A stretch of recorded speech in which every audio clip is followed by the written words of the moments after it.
Всем привет! Последний эпизод моего путешествия по штатам – участок шоссе номер 1 между Монтереем и Лос-Анджелесом. Эта дорога проходит вдоль побережья Тихого океана, и виды там просто восхитительные.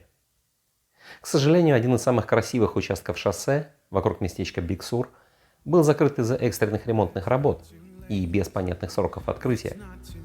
Но в остальном, это было шикарное завершение моего путешествия. Wish you were here, we could go anywhere and take the long, long way around. It all becomes clear, I don't belong anywhere.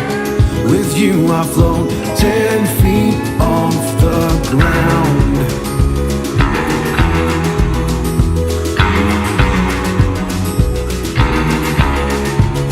Let's toast for the good.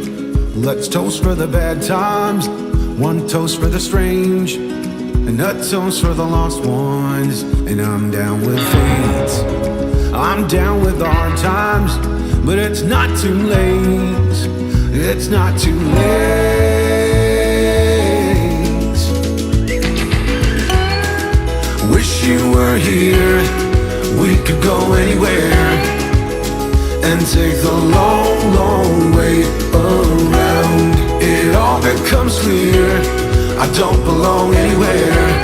With you I float 10 feet off the